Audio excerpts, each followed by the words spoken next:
I'm showing up ugly today because I have something really important to tell you guys. So, I am working with a new client, and she has had the heartbreaking moment that we all have where our children has been shafted. Her daughter is being disinvited to participate in sports teams, because her daughter is easily distracted, needing constant redirection, and has a hard time following instructions.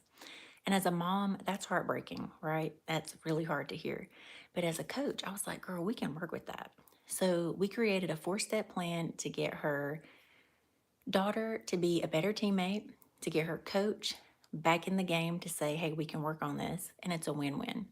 So, step one, her mom is going to go to practice with her this week and count how many times her daughter has needed redirection. And next week, before practice, we are going to take her out where we're one on one and say, hey, last week I noticed that coach had to redirect us about, let's say something like, coach had to get us back on task about 10 times. What if, or mom believes that this week you can get that number down to 7? What do you say? Accept the challenge? And a couple of things are going to start happening. Her little endorphins are going to start flowing because mom believes in me. Mom knows I can do this. And then the other part is there's a challenge there, right? That kicks in. And most kids, but especially neurodivergent children, love the challenge, right?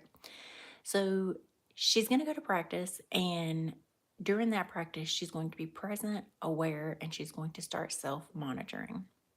Self monitoring is important because that is the skill that is going to help your child succeed in tracking the life skills that ADHD has hijacked, right? So during the practice, she's here, she's focused, she's aware because she's trying to keep that number down. She's trying to see where she's at.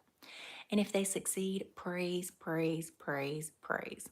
If she doesn't, still praise because she's building that muscle. She still counted. She still kept up with herself. She still self monitored. But, give her I bet you can do this next week. And slowly over time, we're going to try to get that number down to 1 to 2. Because when we get that number down to 1 to 2, that is close enough for me. We're not striving for perfection. We're just not. It's not possible in parenting. It's not a good goal. So we're going to try to get it down. And over time, she's going to become a better teammate. She's going to get the coping skills for self monitoring that she needs, and the coach is going to get what they want. Now, if you're me, you can offer a reward for this, such as if she wanted a bat that you were really going to buy anyway. Hey, for my kid, it would probably be Robux or V-Bucks or all the bucks. And I want you guys to know that we are striving for this from praise and not shame. And I want to share a personal example of how this works in my life. So, my son was recently not chosen as a teammate in class for a group project. And he said he didn't participate in group projects because he has crappy handwriting that he gets from his parents. So I was like, well, that's okay. I'm sure that hurt your feelings. Let's acknowledge that. But you can build the skills to be a better teammate, and I'll show you how. So when mom was younger, I had terrible presentation skills. I did all of the grunt work so that my teammates, my partners, could present the project. So you could do, the fact checking, the researching part so that your friends, your partners can write the project.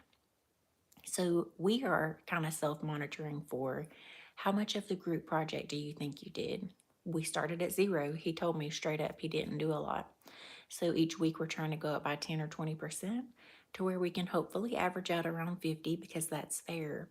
But if you're able to go above and beyond that for your personal goal, you can get rewarded for that. And my kid always has something outlandish that he wants, right?